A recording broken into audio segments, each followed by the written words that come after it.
Hello বন্ধুরা, সবাই কেমন আছেন? আশা করি সবাই ভালো আছেন। চলে আসলাম চায়না ব্র্যান্ডের 14 inch CRT TV channel store problem full servicing video part 2। বন্ধুরা, আমরা এটার ফার্স্ট পার্ট কিন্তু আপনাদেরকে দেখিয়েছি। এখন এটা সেকেন্ড পার্ট। আমরা এটাতে ফুল সার্ভিসিং ভিডিও দেখাবো। তো আমরা পিসের ব্যাকপার্টটা সর্বপ্রথম খুলে নিয়েছি। তো দেখুন আমরা সার্কিটের অবস্থাটা কি, মানে ধুলা বালু পরে একবারে বাজে একটা অবস্থা। আমরা কিন্তু সব কানেকশন খুলে নিচ্ছি। দেখুন, এসি কেবল, ডিকোজিং কেবল, মাইকের কানেকশন এবং সামনে সেন্সার বোর্ডের কানেকশন, প্রত্যেকটা কানেকশনে কিন্তু আমরা খুলে নিচ্ছি। একটু আমরা কাজের সুবিধার কারণে হালকা পাতলা ব্রাশ দিয়ে ওয়াশ করে নেব, কারণ এই অবস্থায় কাজ করতে নিজের কাছে খারাপ লাগে। তাই আমরা হালকা পাতলা করে ওয়াশ করে নিয়েছি। চলুন আমরা সার্কিটটা অপর প্রান্তে ঘুরিয়ে নিলাম বন্ধুরা। তো এখন আমরা এক্সট্রা করে একটা এসি কেবল লাগিয়ে নিচ্ছি, এসি কট এক্সট্রা করে। তো এটা আমরা ভালোভাবে লাগিয়ে নিয়েছি। এখন আমরা একটা ডিজিটাল মিটার নিয়ে নেব এবং 200 ভোল্টে রেঞ্জ করে রাখবো। যেহেতু আমাদের টিভিটা চালু আছে, তারপর আমরা সব ভোল্টেজগুলো একটু মেজারমেন্ট করে দেখব। প্রথমে 110 ভোল্ট। তো বন্ধুরা দেখুন, এখানে আমাদের 111 ভোল্ট দেখাচ্ছে। তার মানে আমাদের সাপ্লাই পর্যন্ত 111 ভোল্ট আছে এবং সাপ্লাই যে রেজিস্ট্যান্সটা আছে তার উপর প্রান্তে আমরা ভোল্টেজটা দেখতেছি। দেখুন অপর প্রান্তে 110 দেখাচ্ছে, তার মানে আমাদের 100 ভোল্টেজ কিন্তু ওকে। এখানে 110 ভোল্টেজ দেখাচ্ছে এবং আউটপুট ভোল্টেজ 173, আর ভার্টিক্যাল ভোল্টেজ 26 ভোল্টেজ। তো এখানে ভার্টিক্যাল দুইটা ভোল্টেজে ওকে আছে। এখন ড্রাইভার ভোল্টেজ 16, এখানে ভিডিও ভোল্টেজটাও 16 আছে দেখতেছি। মানে ড্রাইভার ভোল্টেজ, ভিডিও ভোল্টেজ, অনেকে অনেক কথাই অনেক নামই বলে। তখন আমরা 5 ভোল্টেজটা দেখে নিলাম। এখন এখানে সাউন্ড আইসি ভোল্টেজটা দেখবো 15। আমাদের ম্যাক্সিমাম প্রত্যেকটা ভোল্টেজে ওকে আছে। এখানে আমরা 33 ভোল্ট একটু চেক দেবো, যেহেতু আমাদের চ্যানেল বক্সের প্রবলেম, মানে চ্যানেলটা স্টোর হয় না। অটো চার্জ দিলে চ্যানেল স্টোর হয় না, তাই জন্য আমরা 33 ভোল্টেজটা দেখে নিলাম। 33 ভোল্ট আমাদের ওকে আছে বন্ধুরা। তো এখন আমরা এক্সট্রা করে একটা ম্যানুয়াল বোর্ড নিয়ে নিয়েছি। এখানে আমাদের 33 ভোল্ট ওকে আছে। এই লাইনটা ধরে আমরা সিরিয়াল মতো করে যাব, কারণ এখানে সার্কিটটা একটু ড্যাম হয়ে গেছে, তাই আমরা হালকা করে একটু ঘষে নিছি। তো এখানে আমরা 5 ভোল্টেজটা দেখতেছি এবং এসি ভোল্টেজটাও দেখতেছি। এখন আমরা অটো চার্জ দিয়ে দেখবো ভিটি ভোল্টেজটা, যে আমাদের 33 ভোল্টটা কাউন্ট হয় কি না।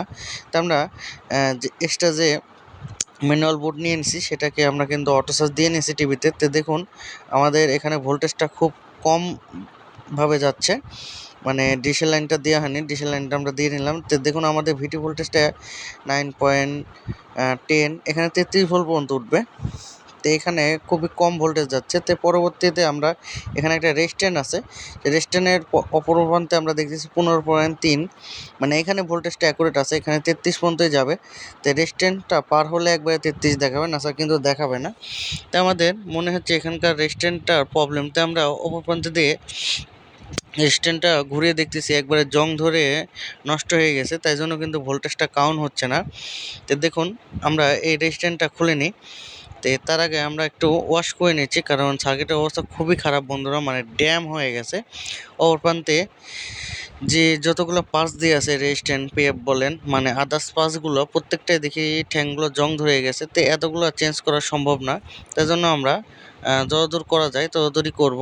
আর সার্কিটের অবস্থা খুব একটা ভালো না, তাই আমরা কাজের সুবিধার কারণে চ্যানেল বক্সের সাইডটা ওয়াশ করে নিচ্ছি, পরে কিন্তু গোটা সার্কিটটাই ওয়াশ করে দেবো। দেখুন আমরা রেজিস্ট্যান্সটা খুলে নিচ্ছি। দেখুন সাকার আর সোল্ডারিং আয়রনের মাধ্যমে আমরা কিন্তু রেজিস্ট্যান্সটা খুলে নিচ্ছি। তা আপনারা যারা নতুন ইলেকট্রিশিয়ান ভাইরা আছেন, অনেকে কিন্তু এরকম প্রবলেম স্লিপ, মানে সব প্রবলেমে পড়েন। তাই আপনারা এই ভিডিওটা আমাদের একটু কন্টিনিউ দেখতে পারেন, ধৈর্য সহকারে, একটু মনোযোগ সহকারে, তাহলে কিন্তু আমরা A to Z সব কিছুই বলে দিচ্ছি। আপনারা এই ভিডিওটা ধৈর্য সহকারে একটু মনোযোগ দিয়ে দেখবেন, তাহলে কিন্তু আপনারা সব কিছু শিখতে পারবেন, কত কি কোথায় কি ভোল্টেজ থাকে এবং কত ভোল্টেজ দ্বারা কি হয়। তা আমরা কিন্তু সব কিছু এখানে বলে দিচ্ছি। সিআরটি টেলিভিশনে ভোল্টেজটাই মেন, অন্য কিছু না। ভোল্টেজ জানা থাকলে সব কিছুই কিন্তু কাজ কমপ্লিট হয়ে যায়। আর আমার এই ভিডিওটা ভালো লাগলে অবশ্যই লাইক, কমেন্ট, শেয়ার করতে ভুলবেন না। আমার চ্যানেল নতুন হলে অবশ্যই সাবস্ক্রাইব করে দেবেন। তো বন্ধুরা চলেন আমরা আবার কাজে ফিরে আসতেছি। এখানে আমরা একটা রেজিস্ট্যান্স আর একটা পিএফ খুলে নিয়েছি। এটা রেজিস্ট্যান্সটা হচ্ছে 56K আর পিএফটা 104K। তো আমরা দুটাই কিন্তু নতুন বসিয়ে নেব। আমাদের কাছে 56K রেজিস্ট্যান্স নাই, তাই জন্য আমরা এখানে 33K বসাবো আর পিএফটা 104ই বসিয়ে দিচ্ছি। তো এখানে আমরা পিএফটা বসানো কমপ্লিট হয়ে গেছে। এখন আমরা এখানে রেজিস্ট্যান্সটা বসিয়ে দেবো। তো প্রত্যেকটা রেজিস্ট্যান্সে কিন্তু মোটামুটি জং ধরে গেছে, তাই জন্য আমরা প্রত্যেকটা চেঞ্জ করার মতন পরিস্থিতি নাই, তাই জন্য যে কটা চেঞ্জ করা যাবে সে কটাই কিন্তু আমরা এখানে চেঞ্জ করে দেবো।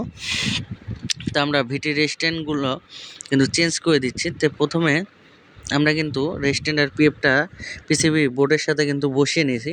এখন আমরা সোল্ডারিং আয়রনের মাধ্যমে এখানে কিন্তু আমরা সোল্ডারিং করে দেব।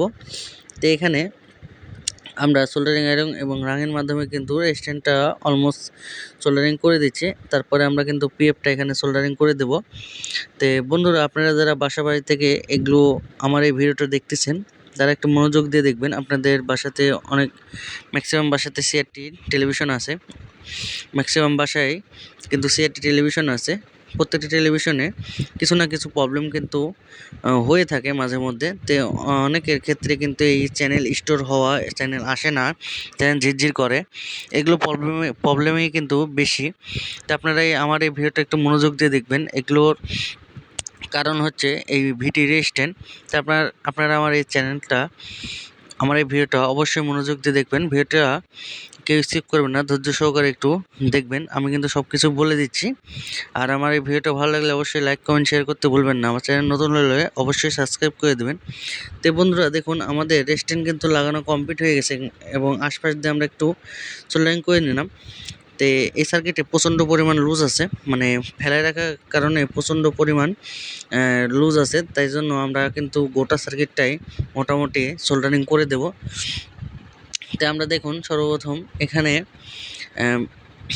নিচের দিকে যেখানে ভিটিটা কাউন্ট হয়, এখানে একটা 18-15 ট্রানজিস্টর আছে আর 3টা 15K রেস্ট্যান্ট আছে। এর মাধ্যমে কিন্তু আমাদের 33 ভোল্টের যে জিনার ডায়োড এবং 33 যে ভোল্টটা, এগুলো সবই কিন্তু এর মধ্যে রেগুলেটিং হয়ে তারপর কিন্তু চ্যানেল বক্সে ভোল্টেজটা কাউন্ট করে। তো এখানে কিন্তু আমরা লুজ দেখতেছি, আর এখানে প্রচণ্ড পরিমাণ মানে ঝালাইগুলো ফেটে গেছে, তাই আমরা নতুন করে কিন্তু আবার ঝালাই দিয়ে নিচ্ছি। আমরা যথেষ্ট পরিমাণ কিন্তু ঝালাই দিয়ে নিয়েছি পরিমাপ মতন। আমাদের পরবর্তীতে আরও কিন্তু আমাদের এখানে ঝালাই করা দরকার আছে, তাই আমরা পরবর্তীতে এখানে আবার ঝালাই করে দেব। তো বন্ধুরা, আমাদের কিন্তু রেস্ট্যান্ট লাগানো কমপ্লিট হয়ে গেছে। আমরা এখন কিন্তু ভোল্টেজটা আরেকবার চেক দেবো। তাই আমরা কিন্তু আবার ম্যানুয়াল বোর্ডটা নিয়ে অটো চার্জটা দিয়ে নেব, কারণ অটো চার্জ না দিলে এখানে কিন্তু ভোল্টেজ কাউন্ট করবে না। তাই আমাদের ভোল্টেজটা ঠিক আছে এবং চ্যানেল বক্সে প্রত্যেকটা সেন্টার কিন্তু ধরতেছে। এখন আমরা আদার্স যে প্রবলেমগুলো আছে, তো যেরকম এগুলো কিন্তু প্রবলেম না, মানে ভবিষ্যতে হতে পারে যে আমরা কাজের ক্ষেত্রে কিন্তু এগুলো করে থাকি, যেগুলো প্রবলেম থাকে না সেগুলো কিন্তু আমরা কিন্তু সার্ভিসিং করে থাকি। যেরকম দেখতেছি এখানে আমাদের হিটারের যে রেস্ট্যান্টটা আছে সেটা একটু প্রবলেম মনে করতেছে, আর এখানে 180 ভোল্টের যে ক্যাপাসিটার আছে একটা ট্যাঙ্ক কিন্তু জং ধরে একবারে বাতিল হয়ে গেছে মোটামুটি। তাই আমরা এখানে দুটাই কিন্তু চেঞ্জ করে দেবো। তাই আমাদের হিটারের যে রেস্ট্যান্টটা ছিল সেটা কিন্তু আমরা বাদ দিয়ে এখানে কিন্তু আমরা এই রেস্ট্যান্টটা এখান থেকে বাদ দিয়ে এখানে কিন্তু আমরা জাম্পারিং করে দিচ্ছি, কারণ রেস্ট্যান্টের মাধ্যমে কিন্তু হিটারের যে ভোল্টেজটা আছে সেটা কিন্তু অনেকখানি ডাউন হয়ে যায় রেস্ট্যান্ট দেওয়ার কারণে। তাই জন্য কিন্তু আমরা এখানে জাম্পারিং করে দিচ্ছি যেন ভোল্টেজটা অ্যাকুরেট মাপে আমাদের পিকচার টিউবে দিতে পারে। তাই আমরা এখানে ফ্লাইব্যাকের এপার থেকে ধরলে 8 নাম্বার পিনে আমরা হিটার ভোল্টেজটা পাই। তো আমরা 8 নাম্বার পিন থেকে একবারে হিটারের যে কেবলটা আছে যেটা বেসবোর্ডে চলে যায় সেখান পর্যন্ত আমরা কিন্তু লাইনটা টেনে দিছি, জাম্পারিং করে দিছি। তো এখন আমরা এখানে লুজ পাচ্ছি যে সাপ্লাই, যে আমাদের 100 ভোল্টের যে সাপ্লাই রেজিস্ট্যান্ট আর ফিল্টার আছে সেখানে কিন্তু হালকা করে আমরা লুজ পাচ্ছি। তারপরেও আমরা গোটাই কিন্তু সোল্ডারিং করব। তো এখানে যে ক্যাপাসিটারটা 180 ভোল্টের যে ক্যাপাসিটার, বন্ধুরা আমরা কিন্তু এখানে একটা নতুন ক্যাপাসিটার ব্যবহার করি। এটা হচ্ছে 10AD 450 ভোল্ট। তো বন্ধুরা, আমরা কিন্তু এখানে ভোল্টেজটা একটু বাড়িয়ে দিছি, কারণ আগে ছিল 10AD 250 ভোল্টের ক্যাপাসিটার। তো আমরা এখানে একটু ভোল্টেজটা বাড়িয়ে দিচ্ছি। তো এখানে কিন্তু কোনো প্রবলেম হবে না ভোল্টেজটা বাড়তে দিলে। তাই আমরা ক্যাপাসিটারটা নেগেটিভ পজিটিভ অ্যাকুরেটভাবে দেখে এখানে কিন্তু সার্কিটের সাথে বসিয়ে দিছি। বন্ধুরা, আমাদের ক্যাপাসিটার কিন্তু সার্কিটের সাথে বসানো হয়ে গেছে। আমরা এখন সোল্ডারিং আয়রনের মাধ্যমে আমরা কিন্তু এখানে সোল্ডারিং করে দিচ্ছি। একটা বিষয়টা খেয়াল রাখতে হবে, সেটা কিন্তু এর ক্যাপাসিটার নেগেটিভ পজিটিভ আছে। তা আমরা কিন্তু এখানে ভালোভাবে দেখে কিন্তু বসিয়ে দিলাম এবং ক্যাপাসিটারটা আমাদের সোল্ডারিং করা হয়ে গেছে। তো এখন আমরা কিন্তু যে 180 ভোল্ট, তারপর হিটার ভোল্ট এবং নেগেটিভের যে কেবলটা আছে আমাদের মেন বোর্ড থেকে একবারে বেস বোর্ড পর্যন্ত যাচ্ছে, সেখানে কিন্তু আমরা কিন্তু সোল্ডারিং করে দিচ্ছি। দেখুন এখানে একটু শর্ট হয়ে গেছে, তাই আমরা কিন্তু সোল্ডারিং আয়রনের মাধ্যমে শর্টগুলো কিন্তু ছুটে দিচ্ছি। এখানে সব কিছু কিন্তু একটু চেক দিয়ে নিতে হবে, কারণ এখানে কিন্তু শর্ট রাখা যাবে না। তো আমরা এই সাইডে এখন ভার্টিক্যাল আইসিটা ঝালাই করে নিচ্ছি, কারণ আমাদের সার্কিটে প্রচণ্ড পরিমাণ লুজ আছে। আমরা কিন্তু প্রত্যেকটা লুজই কিন্তু এখানে দেখে দেব। আর এখানে আরেকটা প্রবলেম আছে, সেটা হচ্ছে কালার ডিসকালার হয়ে যায়। সেক্ষেত্রে আমাদের এই পিটিসিটা চেক দিতে হবে, কারণ ম্যাগনেট হয়ে থাকে। তাই পিটিসিটা নষ্ট বাড়াইছে, আমরা এখানে পিটিসির বদলে একটা পিএফ ব্যবহার করতেছি। এই পিটিসির থেকে ভালো সার্ভিস দিবে 100 গুণ। এটা আমাদের কাজের অভিজ্ঞতার উপর থেকে বলতেছি। তাই আমরা এখানে ভালোভাবে কিন্তু পিটিসিটা বসিয়ে নিয়েছি। তো এখানে একটা জিনিস আমার ভুলে গেছিলাম, সেটা হচ্ছে ক্যাপাসিটারে কিন্তু বাতির যে পিনটা আছে সেটা কিন্তু কাটতে ভুলে গেছিলাম। পরবর্তী কিন্তু এখানে কাটিং প্লাসের মাধ্যমে কেটে দিলাম। তো বন্ধুরা চলেন আমরা এখন পিএফটা বসিয়ে নিই। তো পিএফটা আমরা সার্কিটে, এটা কিন্তু নেগেটিভ পজিটিভ নাই, এটা যে প্রান্তে ইচ্ছে সে প্রান্তে বসাতে পারবেন, সমস্যা নেই। আমরা ভালোভাবে বসিয়ে নিয়েছি। তো পিএফটা বের হয়ে গেছিলো, তাই আমরা আবার ভালোভাবে কিন্তু এখানে বসে অপর প্রান্তে দিয়ে ধরে রাখতেছি আর হালকা করে সোল্ডারিং আয়রনের মধ্যে রাং ধরিয়ে নেব। তো তারপরে আমরা কিন্তু ভালোভাবে রাং দিয়ে ঝালাই করে দেবো। এখানে দেখুন, তো আমাদের পিএফটার এখানে ভালোভাবে বসিয়ে সোল্ডারিং করে দিচ্ছি। এখন আমাদের এখানে কিন্তু কিছু পরিমাণ লুজ আছে, সেটা কিন্তু আমরা এখন সোল্ডারিং করব। সেটা যেরকম হচ্ছে যে ডায়োড, পাওয়ারের যে ডায়োডগুলো আছে সেগুলো বসানো আছে হালকা করে, মানে অনেক দিন ধরে ধরেন এই টিভিটা সার্ভিস দিচ্ছে, তাই জন্য এই রাংগুলো কিন্তু একটু ফেটে ফেটে গেছে। তাই আমরা নতুন করে কিন্তু সোল্ডারিং করে দিচ্ছি। এই সার্কিটে এত পরিমাণ লুজ আছে, তাই আমার কল্পনারও বাইরে ছিল। আর সার্কিটটা প্রচণ্ড পরিমাণ ড্যাম ছিল, কিন্তু আশপাশ দিয়ে যে পিনগুলো ছিল সেগুলো কিন্তু একবার ড্যাম হয়ে গেছে। তাই আমি ঘষে ঘষে যতদূর পারছি ততদূর কিন্তু আমি এখানে রাং ধরিয়ে নিছি। তো এখন আমাদের ভার্টিক্যালের সাইডটা কিন্তু আরেকবার আমরা সোল্ডারিং করে দিচ্ছি, মানে যেখানে যেখানে চোখ পড়তেছে সেখানে কিন্তু আমরা পিন ফাটা পাচ্ছি, মানে রাংগুলো চটে গেছে। তাই আমরা যেখানে যেখানে সমস্যা মনে করছি সেখানে কিন্তু সোল্ডারিং করে দিচ্ছি। আপনারাও একটু সেফলিভাবে একটু এভাবে কাজ করবেন, কারণ আমাদের এটা কিন্তু কাজের মধ্যেই পরে। আমাদের প্রবলেমটা কিন্তু ছিল চ্যানেল বক্সের, আমাদের চ্যানেল বক্সে কিন্তু সলভ হয়ে গেছে প্রবলেমটা। এখন কিন্তু আমরা ইচ্ছা করলেও বডিটা লাগিয়ে দিতে পারি, কিন্তু না, আমরা কিন্তু এক্সট্রাভাবে সার্ভিসিং করে দিচ্ছি, কারণ আমাদের সার্ভিসিং করাতে এই টিভিটা 2 দিনের থেকে 5 দিন বেশি চলবে। তাই জন্য আমরা কিন্তু এক্সট্রাভাবে কাস্টমার বলা লাগে না, আমরা কিন্তু নিজের থেকেই সার্ভিসিং করে দিই। তাই বন্ধুরা আমরা কিন্তু এক্সট্রাভাবে সব কিছু করে দিই, কারণ কাস্টমার বলা লাগে না, নিজের দিক দিয়ে ভাবতে গেলেও কিন্তু এগুলো করে দেওয়া উচিত আমাদের। তাই আমি দেখছি অনেক টেকনিশিয়ান ভাইরা আছে এরকম কিন্তু কাজ করে না, যেটা প্রবলেম সেটা কিন্তু সলভ করে ওইভাবেই কিন্তু ফিটিং করে দিয়ে দেয়। এখানে আরেকটা বিষয় দেখতেছি, সেটা হচ্ছে যে সিস্টেম আইসিটা আছে, অনেকে কিন্তু এখানে জঙ্গল আইসিও বলে। সেই সিস্টেম আইসিটাই একবারে গোটাই লুজ, মানে হাত দিলে ছবিটা আসে, আবার হাত ছড়িয়ে দিলে মানে একটু বাড়ি মারলে আবার ছবি চলে যায়। আমরা কিন্তু সিস্টেম আইসিটা গোটাই ঝালাই করে নেব। আর সিস্টেম আইসিটা ঝালাই করতে হলে অবশ্যই চোখ এবং নজর, এটা কিন্তু অবশ্যই সিস্টেম আইসির উপর রাখতে হবে, কারণ সিস্টেম আইসির যেগুলো পিন এত ছোট ছোট পিন, মানে একটু ঝালাইয়ের সময় একটু অবশ্যই সতর্কতা অবলম্বন করতে হবে, কারণ এই পিনগুলো একবার যদি শর্ট হয়ে যায় আর ওই অবস্থায় যদি লাইন দেওয়া যায়, তাহলে কিন্তু ভোল্টেজ এপার ওপার থেকে যদি কম বেশি হয়ে যায়, তাহলে কিন্তু সিস্টেম আইসিটা নষ্ট হয়ে যাওয়ার সম্ভাবনা কিন্তু বেশি থাকে। তাই আমরা সিস্টেম আইসিটা আগে সর্বপ্রথম রাং দিয়ে রেখে দিলাম, মানে কিছুক্ষণ রেখে দিলাম। আর আশপাশে এখন পাওয়ারের সাইডগুলো আমরা কিন্তু সোল্ডারিং করে নিচ্ছি। আর ভালোভাবে যে সিস্টেম আইসিটা আমরা রাং দিয়ে সোল্ডারিং করে নিচ্ছি সেগুলো কিন্তু ভালোভাবে আমরা চেক দিব, 2-3 বার করে চেক দিব। এবং যতবার চেক দেওয়া যায় তারপরেও কিন্তু এখানে সিস্টেমে সেটা শর্ট হয়ে থাকে, মানে চোখে দেখা যায় না, আই গ্লাস দিয়ে দেখা লাগে। তো আমাদের কাজ কিন্তু অলমোস্ট কমপ্লিট হয়ে গেছে। আমরা কিন্তু সিস্টেমে সেটাও ক্লিয়ার করে নিছি, কারণ এগুলো দেখাতে গেলে লং প্রসেস হয়ে যাবে, তাই জন্য কিন্তু আমরা ভিডিওটা বেশি লং হয়ে যাবে, তাই জন্য কিন্তু দেখাইনি। আমরা কাজটা কিন্তু অলমোস্ট কমপ্লিট করে নিয়েছি। তো এখন আমরা কিন্তু থিনার দিয়ে ওয়াশ করতেছি। আমাদের ওয়াশ পার্ট কিন্তু এখন চলতেছে। আমাদের প্রত্যেকটা ভিডিওতে কিন্তু ওয়াশ পার্ট চলে, কারণ ওয়াশ করলে কিন্তু সার্কিট এবং কাজের খুবই ভালো লাগে। তাই আমরা থিনার দিয়ে ভালো করে ওয়াশ করে নিচ্ছি। তো দেখুন আগে কিন্তু সার্কিটের অবস্থা কীরকম ছিল আর এখন কীরকম হয়ে গেছে, মানে আগে কালি টালি দিয়ে একবারে সার্কিটটা দেখতে কি ভিজে কিচি লাগছিল। তো এখন কিন্তু থিনার দিয়ে ওয়াশ করার পর সার্কিটটা খুব সুন্দর লাগতেছে। আর আমি মনে করি যে আমরা যে কাজটা করলাম, যে সার্ভিসিং টুকটাক যে সার্ভিসিংটা করে দিলাম কাজের ফাঁকে, আশা করি এই টিভিটা যদি সাপোজ 2 দিনও চলে, তো আমাদের সার্ভিসিংয়ের কারণে এই টিভিটা 5 দিন চলবে। তো বন্ধুরা, আমাদের সার্কিটের কাজ কিন্তু অলমোস্ট কমপ্লিট হয়ে গেছে। আমরা কিন্তু সার্ভিসিং খালি সার্কিটে করব না, আমরা কিন্তু বেস সার্কিটেও সার্ভিসিংটা করে দেবো। কারণ বেস সার্কিটে আমি দেখছি প্রথমে চালু হলে ছবিটা আসলে প্রথমে ঘোলা আসে, তারপরে ছবিটা আস্তে আস্তে ক্লিয়ার হয়। তো এক্ষেত্রে একটাই সলিউশন, সেটা হচ্ছে বেসটা অনেক সময় জং ধরে গেলে বা নষ্ট হয়ে গেলে এই হচ্ছে প্রবলেমটা দেখা দেয়। আর বেজের যে কেবলটা আছে, মানে ফোকাসের যে কেবলটা, সেটা প্রবলেম হলে এরকম হয়। তা আমরা এটা কিন্তু বেসটা একটু চেক দিচ্ছি। দেখুন ফোকাসের যে তারটা আছে সেটা কিন্তু হার্ড হয়ে গেছে। তো এটাও কিন্তু আমরা ভালোভাবে চেক দিয়ে নিচ্ছি।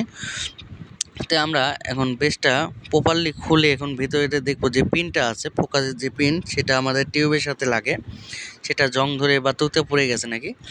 তাই আমরা চেক দিলাম, সবই কিন্তু ঠিক আছে। এখন খালি একটাই প্রবলেম মনে করতেছি, সেটা হচ্ছে যে ফোকাসের যে কেবলটা আছে সেটা কিন্তু খুব হার্ড হয়ে গেছে। তাই জন্য আমরা কিছু পরিমাণ কেবলটা কেটে ফেলে দিয়ে তারপর আবার নতুন করে কেবলটা সোল্ডারিং করে এখানে বসিয়ে দেবো। তাই আমরা বেসটা যে খুলেছিলাম সেটা কিন্তু আমরা এখানে ভালোভাবে বসিয়ে দিচ্ছি, কারণ বেসের যে ফোকাসের পিনটা আছে সেটা কিন্তু ওকে আছে। তাই আমাদের একটু বেস সার্কিটটা ওয়াশ করে, তাই আমাদের এই যে ফোকাসের পিনটা আছে ফ্লাইব্যাগের, সেটা কিন্তু আমরা কিছু দূর মাথা কেটে নিয়ে ফেলে দিয়ে, মানে হার্ড হয়ে গেছে সামনের দিকে, আমরা কিন্তু আবার কেবলটা ছিলে নিয়ে এখানে কিন্তু রাং দিয়ে সোল্ডারিং করে আবার বেসে লাগিয়ে দেব। কারণ আমাদের এখন বেস সার্কিটটা একটু সার্ভিসিং করতে হবে। বেস সার্কিটটা আমরা কিন্তু ভালোভাবে দেখে নিচ্ছি, ময়লার কিন্তু শেষ নাই, ভিতরে আবার কালি পড়ে আছে, ময়লার থেকে বেশি কালি পড়ে থাকে। অনেক দিন ব্যবহার করতে করতে যদি ওয়াশ করা না হয় বা সার্ভিসিং করা না হয়, এক্ষেত্রে কিন্তু এরকম ময়লা বা কালি পড়ে থাকে। তো পারতপক্ষে আপনারা মাঝে মধ্যে টিভিটা প্রবলেমও যদি না হয় কোনো টিভি, তাহলে মাঝে মধ্যে টেকনিশিয়ান ভাইদের কাছে নিয়ে যেয়ে আপনারা খালি সার্ভিসিং করায় নেবেন, মানে ঝাড়া মশা করায় নেবেন। তাতে আপনাদের চা খাওয়ার জন্য যা পারেন দিয়ে দিবেন, এটা ওরা করে দেবে। তো এটা আপনাদের পক্ষে ভালো হবে, কারণ ধুলাবালি পড়লে পার্টস অনেক ক্ষতি হয় এবং লংজিভিটি কমে যায়। তাই আমরা বেস সার্কিটটা ভালোভাবে কিন্তু এখানে সোল্ডারিং করে দিচ্ছি, কারণ আমাদের এখানে দেখতেছি যে ট্রানজিস্টরগুলো আছে, 14 ভোল্টেজের যে ট্রানজিস্টরগুলো আছে, সেগুলোর ঝালাইগুলো কিন্তু ফেটে গেছে। তাই জন্য আমরা নতুন করে কিন্তু ভালো করে সোল্ডারিং করে দিচ্ছি। আর এখানেও সোল্ডারিং করতে গেলে ভালোভাবে দেখে করতে হবে, কারণ এখানকার পিনগুলো খুব ছোট পিন। তাই জন্য আমাদের এখানে খুব সাবধানতার সহিত এখানে কিন্তু সোল্ডারিং করতে হবে। একটা পিন ঠেকে গেলে ওই সেম কাজ হতে পারে বা কালার ডিসকালার হয়ে যেতে পারে, পরবর্তীতে খুঁজতে গেলে মানে ডবল খাটনি হয়ে যায়। তো আপনারা যারা নতুন টেকনিশিয়ান ভাইরা আছেন, অবশ্যই আপনারা কিন্তু সতর্কতা বা সাবধানতা অবলম্বন করে কাজগুলো করবেন। পারাপারি বা অন্য কোনো কাজ থাকলে একটু বসিয়ে রেখে পারাপারি কোনো কাজ করবেন না, খুবই আস্তে ধীরে এবং ধৈর্য সহকারে কাজগুলো করবেন। আর যদি আপনাদের প্রবলেম যদি বেশি মনে হয়, তাহলে কিন্তু কাজটা বেশি ঘাটাঘাটি না করে আপনাদের ওস্তাদ বা আদার্স টেকনিশিয়ান ভাইদের কাছে সাজেশন নেবেন।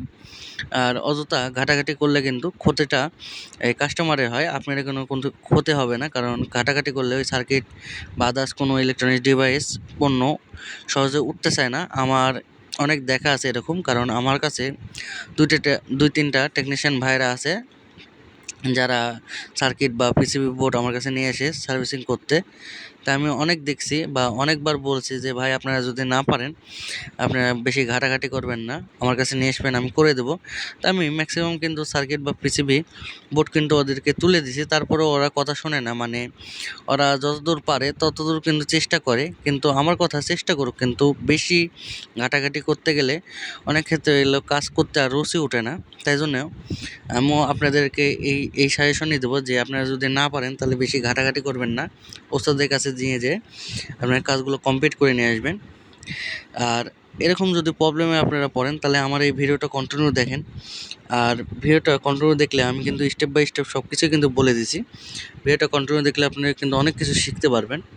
আর কোনো যদি প্রবলেমে পড়েন আমার ভিডিওর লাস্টে হোয়াটসঅ্যাপ নাম্বার এবং এই ভিডিও কমেন্টে আমার কাছে প্রশ্ন করতে পারেন, আমি অবশ্যই অ্যান্সার দেব।